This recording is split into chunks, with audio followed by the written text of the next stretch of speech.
Hi, everybody. My name is Sujan Rachuri, and I'm from the HCM platform product management team. And today I'm going to be talking about some of the AI agents that we've delivered as part of 25C on the AI Agent Studio. So here I'm on the main page of the AI Studio. This is the page that admins would come to in order to configure different AI agents. And as part of 25C and HCM, we have 14 seeded templates. And this is a mix of the RAG agents that we've had from before, where we can get questions answered about a variety of different policy documents, as well as business object-oriented agents that would be useful in answering questions about specific employee data and the context of the employee. And so as part of today's demo, I'm going to be walking you through some of these business object-oriented agents that we have shipped. So first up, I'm going to talk about our Pay Analyst agent.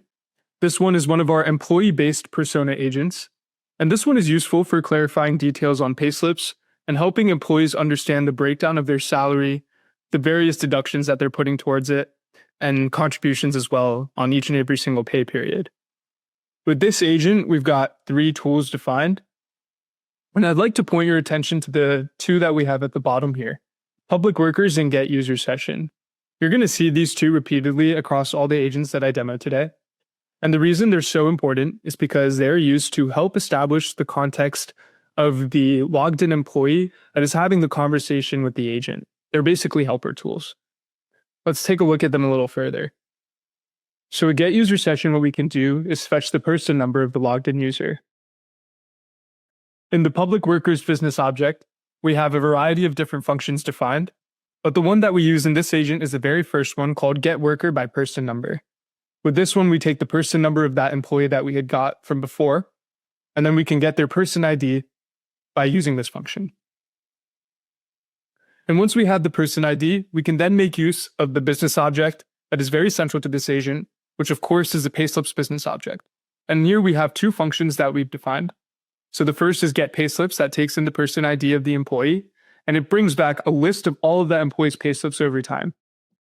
And with the Get Payslip Summary function, what we can do is get a detailed snapshot of any single one of those payslips and get a breakdown of all the specific line items, tax deductions, earnings, contributions, things like the 401k, etc. So now let's dive into the prompt of this agent. The prompt is where a lot of the magic happens. This is where we basically tell the LLM how to make sense of all the tools that we have supplied it with. So all of our prompts start with a very defined structure. So we begin with clarifying the role of our agent, or the agent role. This establishes essentially the persona that we want our agent to follow here. And in this case, it's a payslip and payroll specialist, and its job is to help answer employee questions about their pay and that only. Then we dive into some specific responsibilities that we expect the agent to cover. And so these include identifying who the user is that is asking the question, being able to figure out which payslips that their question is concerning, and being able to analyze those said payslips. Then we dive into the specific instructions on how do you go about identifying who the user is that is asking the question. And that's the pattern that I had explained from before, where we use the Get User Session tool to retrieve the person number and take that person number and get the person ID with the Get Worker by Person Number function. And then we go into some specific instructions on how do we handle specific queries coming the agent's way. And so with the reality is that, employee questions are not going to concern every single one of those payslips, right? That within all of the history, employees might ask about their most recent payslip, or they might ask about a payslip from a couple months ago. In which case, what we expect the agent to do is to be able to filter down from that initial list of all of the employees' payslips and actually figure out which ones matter the most to answer the user's question. And the way we go about doing that is by telling it to filter by the period start date, period end date, and payment date attributes, and figure out which ones match the employee's requested time frame in the question. And once we have narrowed down those payslips, we take their documents of record ID, and then we can plug those into the Get Payslip Summary tool to get that detailed breakdown of those payslips. At the end, we outline some important guidelines for our agent to follow. These are key for establishing, style and formatting of our responses. So here we say that our agent should format responses clearly and professional. They should be easily readable. Answers should be concise and strictly based off the data that has been retrieved. Let's go into asking some questions to this agent. So a good question to ask is, if I'm an employee and I want to know more about my pay, can you provide the details of my most recent payslip? And very shortly, our agent is going to display what we formally call its trajectory, basically just showing the steps that our agent has taken from when the question was asked to when our agent has given us a final answer. And so here we see that we started with a call to get user session, then public workers, and then we're making calls to the payslips business object. And here we see that our most recent payslip fell between December 16th to December 31st. Our gross earnings was $6,600 or so. And after all the various deductions, our net payment comes down to about $3,700. And then we could take a specific look at these tool calls. So with get user session, we get, as you see, Windows session information here. So we can see that her person number is actually 542. We take that person number of 542, and then we can get her person ID using public workers. With that person ID, we can then get back a full list of Linda's payslips over time. And here we see her most recent payslip.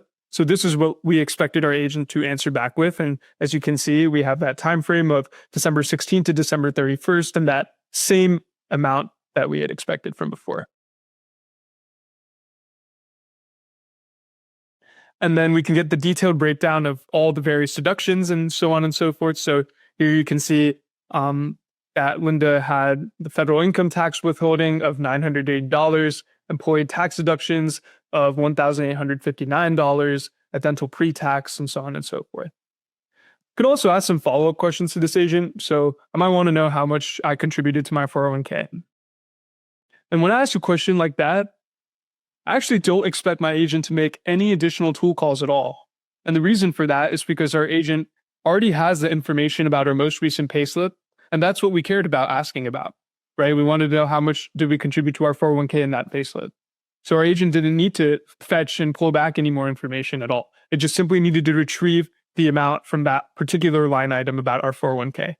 As you can see, no tool calls were made, and we fetched back that we had contributed about $800 for our 401k in our most recent payslip. We could also ask some questions that are more centered around like aggregation. So I might want to know how much I contributed to my 401k over the past 3 months. And when I ask a question like that, I do now expect additional calls to the payslips business object. And the reason for that is because we only had the information of our most recent payslip, not ones over the past 3 months. So we make these additional calls. And what our agent had fetched back for us is that, over those past 3 months, we had consistently put in $800 for our 401k each pay period, and that had totaled out to about $2,400. Moving on to our next agent, we have the benefits analyst. This is another one of our employee-based agents, and this one is useful for helping employees get their questions answered about their benefit enrollments, details pertaining to their coverage, and information about their providers. So here we have 4 tools. Again, get user session and public workers if you're here. But we also have some benefit-specific business objects here. So let's dive into those a little bit. Starting with benefit enrollment results, this one has one function defined called get benefit enrollment results. And what this one will do is bring back the enrollments of that employee as of a particular effective date. With benefit providers, we have one function here as well called get benefit providers, which will bring back provider information for said employee. And what that entails is things like, who is your vision provider, dental provider, medical provider, and what is your policy number as well associated with all of those enrollments. Now let's dive into the prompt here. So again, we start by detailing the role of our agent. In this case, the persona is a benefits analyst and our agent is expected to help answer questions that employees might have about their enrollments, coverage, and providers. The specific responsibilities include being able to identify who is the employee asking the question and being able to retrieve and analyze benefit enrollments data as well as provider information. We then outline specific instructions on how do you go about identifying the user asking the question. And this is very similar to before, except now we also care about retrieving the server time for the get user session tool.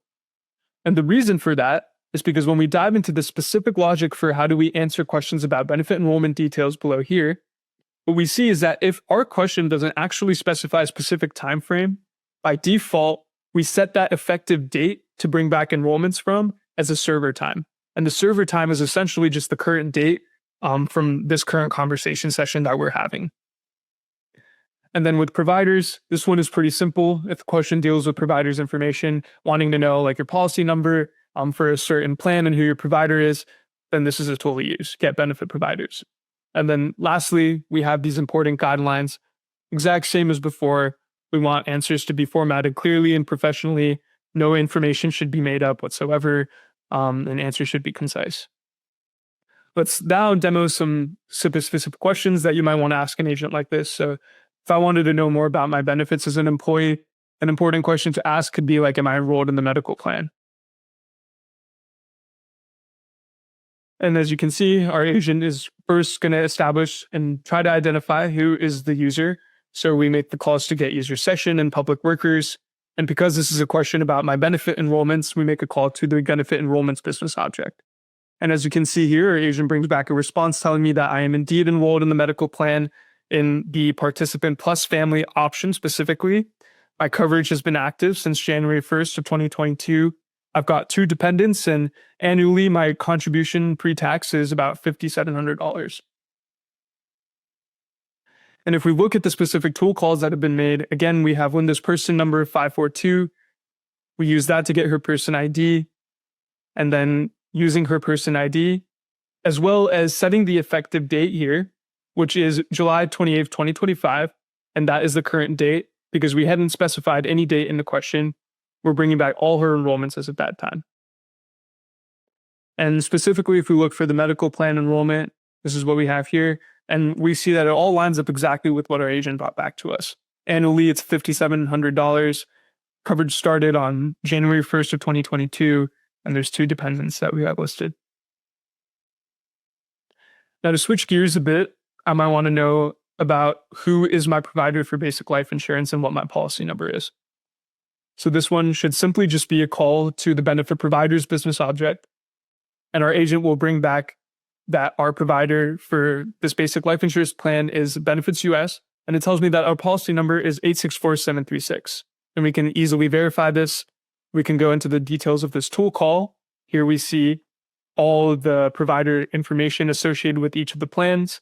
And if we go to basic life insurance, you can see that indeed our policy number is 864736 and our provider is Benefits US.